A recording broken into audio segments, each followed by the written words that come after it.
Assalamualaikum warahmatullahi wabarakatuh. Halo Sobat Unibos, kembali lagi di podcast Education Talk Universitas Bosowa bareng aku Syarifah Dira Assegaf. Dan khusus nih, kali ini perdana podcast di bulan Ramadan. Nah, kita juga sangat secara spesial mendatangkan sosok yang juga spesial nih buat tanya-tanyain soal kira-kira bagaimana tubuh kita agar tetap optimal dan tetap sehat dalam menjalani puasa, baik dari mungkin pola makannya, pola istirahat, pola tidur, intinya pola beraktivitas lah. Mungkin kita langsung berkenalan saja dengan narasumber kita. Selamat siang, Dok. Siang Dira. Bagaimana Assalamualaikum kabarnya, Dok? warahmatullahi wabarakatuh. Baik saja, alhamdulillah. Puasanya lancar, Dok? Alhamdulillah lancar sampai Oke. sekarang. Nah, sebelum mulai, Dok, mungkin boleh berkenalan langsung ke Sobat Unibos. Silakan memperkenalkan Oke. diri, Dok. Oke, terima kasih teman-teman. Perkenalkan, saya Dr. Nita. Saya spesialis penyakit dalam dan saat ini bertugas sebagai dosen di Fakultas Kedokteran Universitas Bosowa.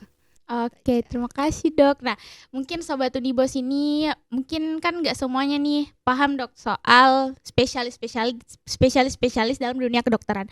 Mungkin bisa dijelaskan, Dok, sebagai pembuka, bisa dijelaskan secara singkat kira-kira apa saja lingkup penanganan dokter spesialis penyakit dalam atau interna, serta penyakit apa saja nih, Dok, yang paling sering ditemui pada usia produktif seperti mahasiswa sekarang. Oke. Pertanyaannya lumayan ya karena sering banget ditanyakan sama orang. Jadi memang selama ini sering banyak pertanyaan-pertanyaan penyakit dalam itu apa sih gitu ya. Padahal sebenarnya penyakit dalam itu adalah spesialisasi yang ruang lingkupnya sangat luas. Jadi dari orang bilang itu head to toe, dari kepala sampai kaki. Nah, untuk ruang lingkup sendiri itu ada sekitar 10 lebih ya. Yang pertama dari bagian respirasi. Misalnya bronkitis, penyakit-penyakit seperti TBC, abses paru, lalu kemudian bagian jantung, kardiologi. Jadi, kardiologi itu ada yang namanya penyakit jantung koroner, penyakit jantung katup, penyakit irama jantung ya, dan itu pun terbagi-bagi lagi semua ya. Lalu kemudian di bagian pencernaan, nah ini paling sering nih. Pencernaan itu ada penyakit-penyakit seperti esofagitis, gastritis, ulkus peptik, lalu kemudian ada lagi bagiannya namanya hepatologi. Hepatologi ini khusus untuk penyakit-penyakit yang ada di liver, misalnya fatty liver, perlemakan hati, atau batu empedu, atau infeksi hepatitis, yaitu atau sirosis. Itu sering dengar sirosis ya. Itu bagian dari interna. Lalu kemudian turun lagi ke bawah, itu ada namanya ginjal hipertensi. Semua penyakit-penyakit yang ada di bagian ginjal itu juga masuk bagian interna. Misalnya infeksi di ginjal, infeksi saluran kemih. Terus yang paling sering kita takuti adalah penyakit gagal ginjal. Iya, betul, Dok. Hipertensi. Itu semua bagian-bagian dari penyakit interna. Lalu kemudian ada lagi yang namanya endokrin metabolik. Waduh, apa itu, Dok?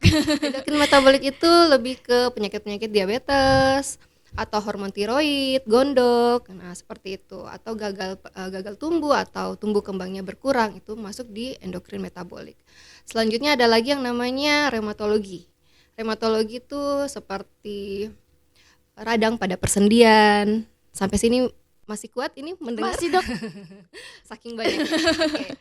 Radang pada persendian, terus kemudian penyakit-penyakit yang disebabkan oleh autoimun.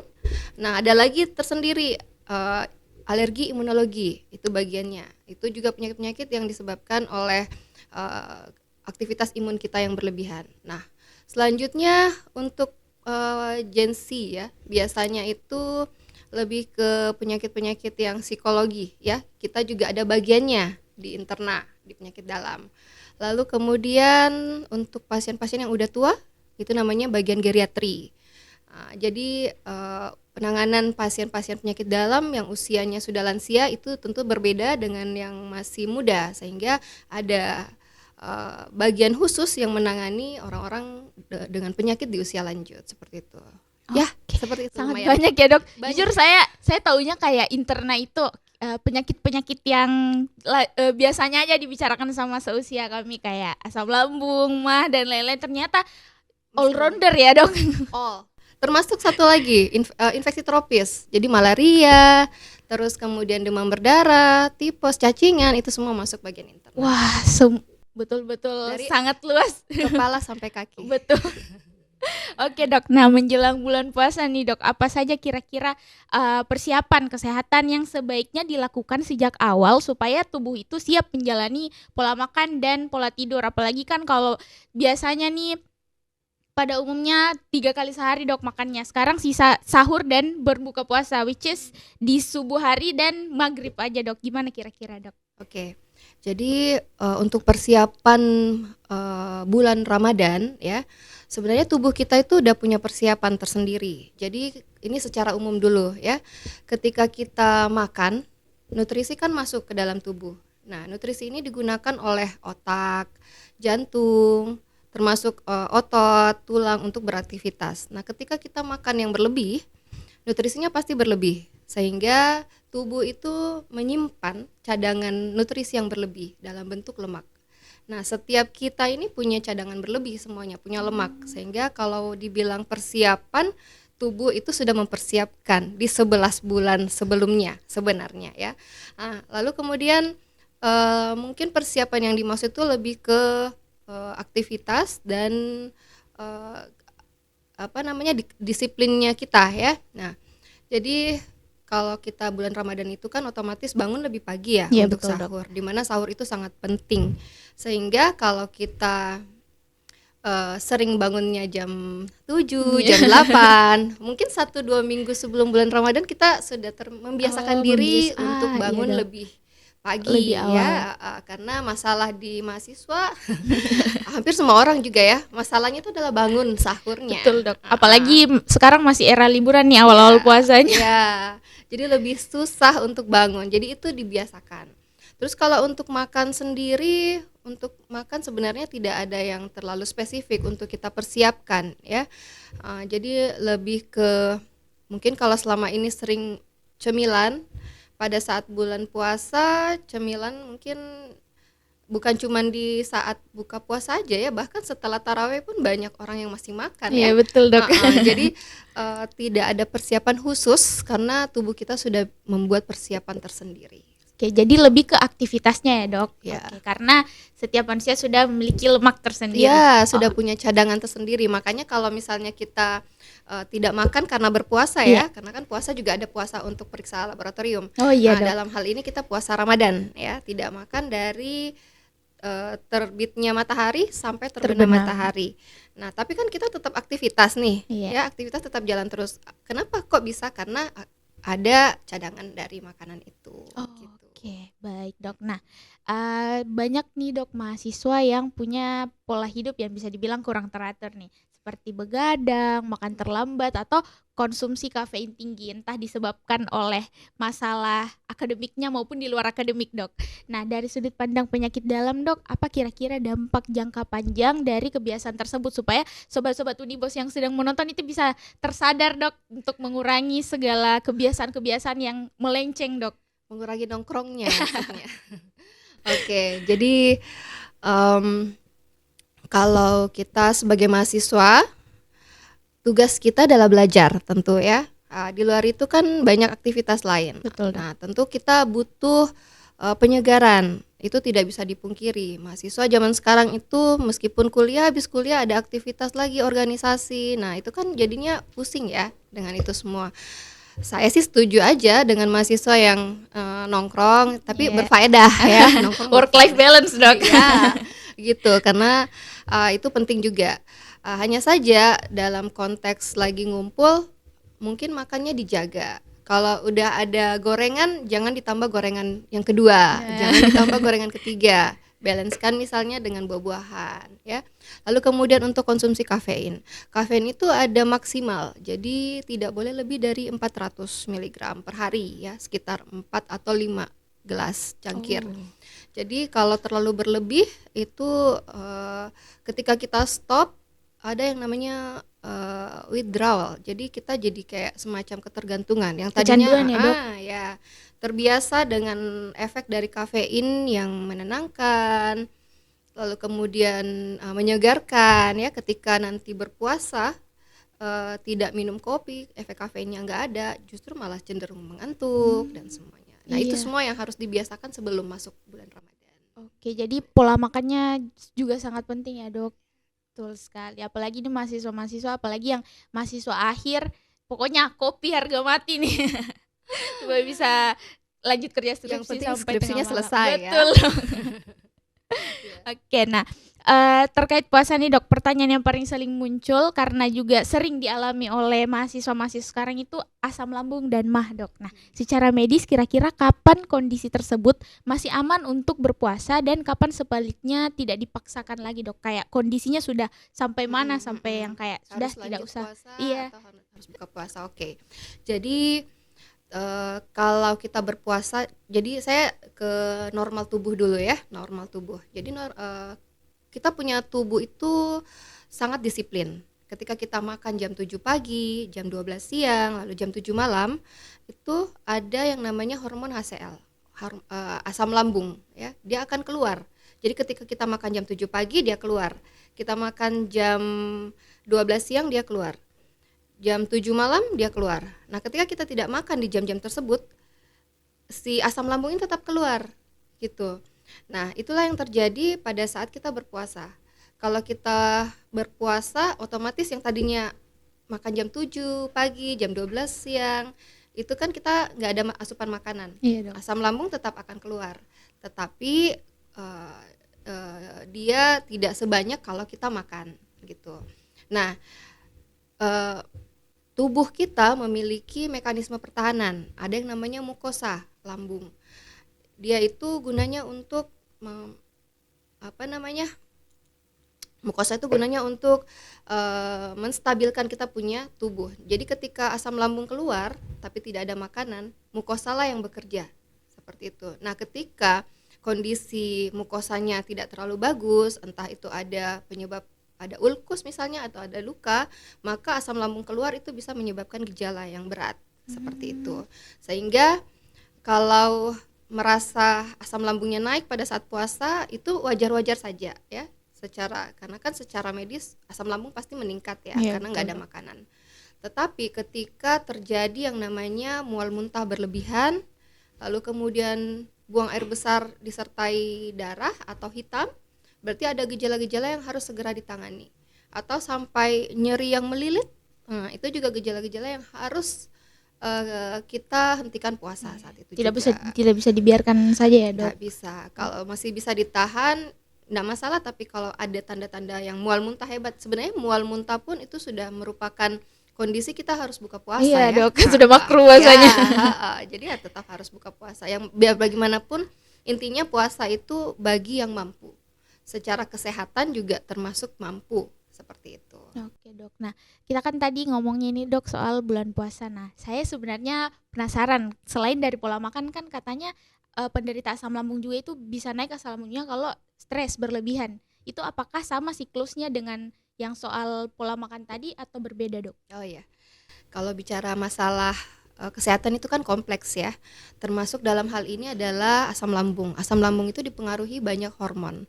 Salah satu hormon yang mempengaruhi itu adalah hormon stres. Jadi ketika seseorang punya masalah atau lagi banyak tugas, dia begadang, hormon stresnya itu tidak stabil, memicu peningkatan asam lambung. Nah, ini make sense kalau kita lagi ada ujian, stres. Iya Dok. Biasanya malah makin sering lapar, sering makan. Iya betul. Iya seperti itu. Jadi kalau misalnya kita puasa ditambah stres, ya habislah. Seperti itu. Tapi sebenarnya puasa itu kan kita harus menahan sabar ya. Iya Dok. Salah satu yang ditahan bukan cuma makanan, minuman, tapi emosi itu juga harus ditahan. Dimana emosi itu kalau kita tahan berarti faktor hormon penyebab stres kita juga bisa turun kan. Nah seperti itu. Jadi jangan hanya makan minumnya aja ditahan ya. Oke Dok, nah selain masalah lambung nih Dok, kira-kira kondisi apa saja sih yang perlu mendapatkan perhatian khusus saat bulan puasa Dok? Misalnya anemia, diabetes, atau mungkin gangguan metabolik yang juga cukup sering dialami oleh usia-usia muda seperti mahasiswa-mahasiswa Dok. Oke, secara umum dulu ya. Iya. Jadi pada prinsipnya puasa itu justru mengembalikan metabolisme normal kita. Yang tadinya makan tidak teratur, dengan puasa kita lebih teratur. Yang tadinya kita nutrisinya disimpan berlebih, dengan puasa nutrisinya terpakai. Jadi terjadi namanya lipolisis, jadi pemecahan lemak. Nah, pada saat lupa tadi tanya. sorry. Nggak apa-apa dok. Nah, kondisi apa yang perlu mendapatkan perhatian khusus selain asam lambung tadi dok? Nah, kondisi yang paling sering itu, yang paling banyak ya pasiennya itu diabetes dan anemia. Jadi kita bahas dulu nih diabetes. Diabetes itu kan kadar gula darah yang meningkat. Nah, akibat dari pemecahan hormon insulin yang berkurang. Nah, ketika kita ada penderita diabetes, kita harus tahu dulu nih dia terkontrol atau tidak, karena ada tipe diabetes tipe 1, yang mana diabetes tipe 1 ini adalah penyakit diabetes dari bawaan dari kecil, itu sangat tidak dianjurkan untuk berpuasa karena dia punya kondisi gula darah tidak stabil. Ditakutkan pada saat dia puasa gula darahnya bisa sangat turun atau bahkan bisa sangat meningkat gitu. Nah, yang kita anjurkan untuk berpuasa itu diabetes tipe 2. Jadi yang paling sering pada usia-usia 30-40 tahun ke atas. Itu pun juga kalau dia diabetes kita harus lihat lagi dia terkontrol gula darahnya dengan menggunakan berapa macam obat. Nah, terus kemudian obatnya itu ketika masuk bulan puasa kita harus evaluasi lagi, mana yang diminum pada saat sahur, mana diminum pada saat buka, seperti itu. Sehingga orang-orang dengan kondisi penyakit yang memang membutuhkan pengobatan itu disarankan minimal 2-3 bulan sebelum Ramadan mereka udah konsultasi ke dokter, seperti itu. Oke dok, saya penasaran nih dok, kalau diabetes kan ada yang katanya suntik insulin itu ya dok. Nah, kalau bulan puasa itu sebenarnya dok, apakah itu membatalkan puasa nggak sih dok atau tidak? Semua yang masuk ke dalam tubuh pada saat puasa itu membatalkan. Nah, tapi kalau pertanyaannya, kalau periksa gula gimana dok? Boleh, itu boleh, itu tidak membatalkan. Tetapi semua yang masuk, baik itu dalam bentuk suntikan insulin atau infus, apalagi itu membatalkan. Iya dok, dan juga sebenarnya banyak sih dok yang kayak karena bulan puasa dibilang nasinya konsumsi nasinya berkurang, jadi otomatis diabetesnya dia rasa berkurang. Padahal kalau buka puasa takjil manis-manis semua di mukbang gula dok. Iya, itu jadi kayak nggak sadar ya dok. Jadi peaknya naik gula pada saat buka puasa. Nah itu sebenarnya yang lebih bahaya, seperti itu. Iya, apalagi kalau jam-jamnya dok. Kalau jam-jam makannya itu apakah berpengaruh dok? Kayak misal kita makan manis di siang hari dan di malam hari, apakah berbeda atau sama saja dok? Untuk bulan Ramadan atau untuk pada umumnya aja? Pada umumnya kalau makan satu piring dengan nutrisi yang tercukupi itu sebenarnya tidak perlu tambahan gula ya, karena yang kita butuhkan kan karbohidrat, protein, lemak, itu semuanya sebenarnya sudah cukup. Tergantung dari aktivitas kita juga. Jadi kalau mau makan cemilan tambahan ya jangan setiap ada waktu kosong ya. Tetap harus balance ya dok. Iya. Oke dok, nah kemudian banyak orang yang merasakan cepat lemas, pusing atau sulit fokus nih dok saat berpuasa. Sebenarnya di luar dari puasa juga sering sih dok ya. Tapi karena specifically mungkin bagusnya di bulan puasa, apakah hal tersebut merupakan adaptasi normal tubuh dok atau justru sebagai tanda dehidrasi dan kekurangan nutrisi tertentu? Oke, jadi ada dua ya. Yang pertama bisa jadi itu adaptasi normal. Biasanya kita alami sekitar 3-5 hari. Jadi tubuh kita mengalami yang namanya adaptasi. Yang tadinya kalau haus langsung nyari minum ya, nyari minuman manis, matcha dan segala macam. Es teh manis gitu ya.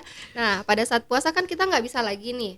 Nah, kalau kita nggak minum itu karena kebiasaan sebelumnya ketika sudah minum yang manis-manis, yang dingin-dingin, badan jadi segar. Betul. Nah, ketika puasa kita nggak bisa langsung minum, alhasil badannya lemas gitu. Tapi kondisi ini biasanya dialami sekitar 3-5 hari aja, nggak lama ya.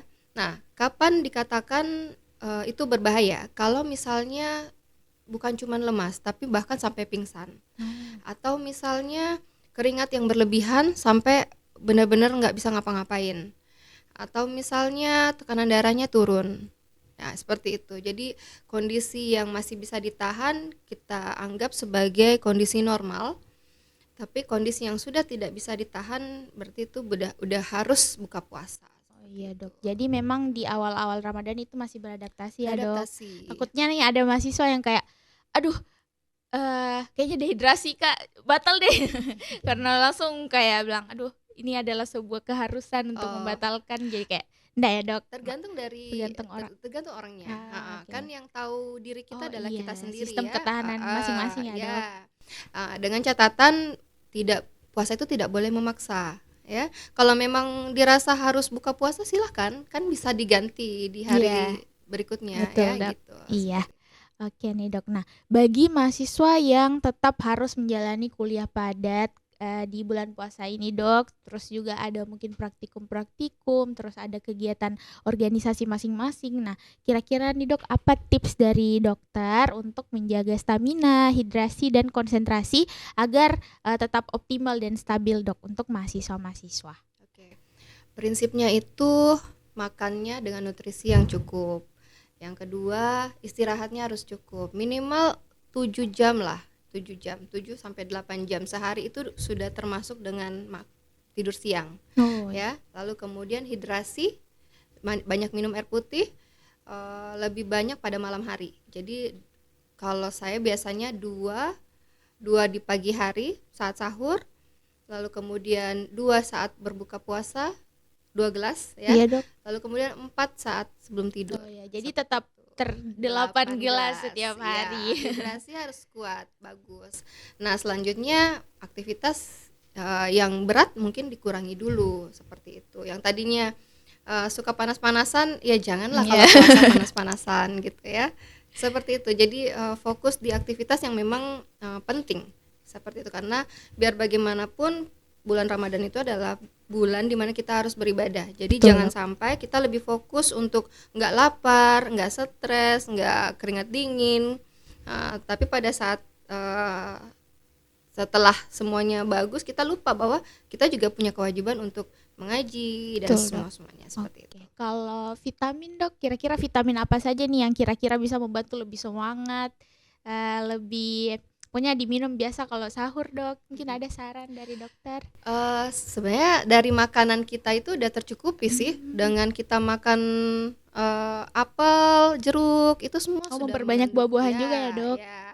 dengan banyak makan serat itu sudah tercukupi semua. Kalau mau vitamin tambahan paling ya vitamin C mungkin seperti itu, atau Oh. multivitamin lah ya. Oh iya dok. Oke dok. Nah, yang terakhir nih dok, sebagai penutup, kira-kira dokter bisa berbagi panduan sederhana dok mengenai pola sahur, berbuka, istirahat, dan juga aktivitas yang ideal agar mahasiswa itu bisa menjalani puasanya dengan sehat tanpa mengganggu performa akademik maupun performa mereka beraktivitas sehari-hari dok. Silakan, mungkin boleh langsung berbicara langsung nih, dinasihati langsung dok. Coba tuh nih bosnya supaya langsung mendengar kalau dokter yang bilang nih. Oh gitu ya. Iya dok. Oke, jadi itu tadi prinsipnya. Puasa itu bukan berarti kita membatasi aktivitas kita. Puasa itu adalah bagaimana kita beraktivitas bisa bermanfaat, lalu kemudian bisa beribadah juga. Jadi tentu persiapan disesuaikan dengan tubuh kita. Paling kalau sahur itu jangan makannya ya pasti ya dengan nutrisi yang cukup, karbohidrat secukupnya, protein dan lemak juga secukupnya. Perbanyak makan serat, lalu kemudian minum air putih yang cukup, lalu kemudian istirahat yang cukup. Nah, untuk buka puasa juga kita sudah diberikan tips ya, bahwa berbuka dengan yang manis-manis dulu gitu. Jangan buka puasa langsung makan nasi padang ya. Waduh, langsung mukbang dok. Maruk. Jadi buka puasa yang manis-manis dulu, kurma misalnya ya. Kalau kita di Makassar itu kolak misalnya ya. Es buah. Ya, es buah, tapi kolaknya juga jangan satu panci. satu panci. Ya secukupnya aja. Itu untuk menetralisir asam lambung yang berlebih. Jadi ibaratnya menenangkan dulu. Nanti setelah sholat maghrib baru kita makan berat seperti itu. Jadi jangan langsung makan berat ya, kaget nanti lambungnya. Nah, dan malam istirahat yang cukup tentu. Oke. Seperti Tapi biasa nih dok, ada mahasiswa yang kayak misalnya ngerja tugas terus kayak nggak berasa sampai jam 2. Aduh, takut nggak kebangun sahur. Jadi dipaksa Sahur. bangun sampai sahur. Nanti habis sahur baru setelah sahur tidur, paginya harus kuliah lagi. Itu sangat tidak sehat ya dok. Dimarahi dok sama univasnya mahasiswa-mahasiswanya dok. puasa itu dianjurkan sahur. Iya. Dan sahur yang baik itu sahur yang mendekati azan. Nah, prinsipnya seperti itu. Tapi kalau misalnya ada kondisi-kondisi yang mengharuskan kita sahur lebih awal, asal tidak setiap hari. Kalau ini sih enggak masalah, ya enggak masalah. Tapi tetap wajib sahur dan mendekati Azan. ya. Oke, terima kasih banyak dok Sama-sama. atas insight-insightnya hari ini. Terima kasih sudah menyempatkan waktunya. Lancar-lancar puasanya dok. Amin, Semoga teman-teman berkelancar juga. kerjanya. Amin. Oke Sobat Unibos, itu dia tadi pembahasan kita tentang insight-insight dari mungkin pola sahur, pola berbuka puasa, aktivitas bagaimana kita menjalani aktivitas di bulan puasa yang mungkin pas awal itu kita masih beradaptasi, tapi setelahnya asalkan kita menjaga pola hidup yang sehat, pola makan, pola tidur, istirahat dan sebagainya, pasti bakal lancar kok. Dan untuk Sobat Unibos, semangat berpuasanya. Sampai jumpa di episode selanjutnya. Bye bye. Assalamualaikum warahmatullahi wabarakatuh.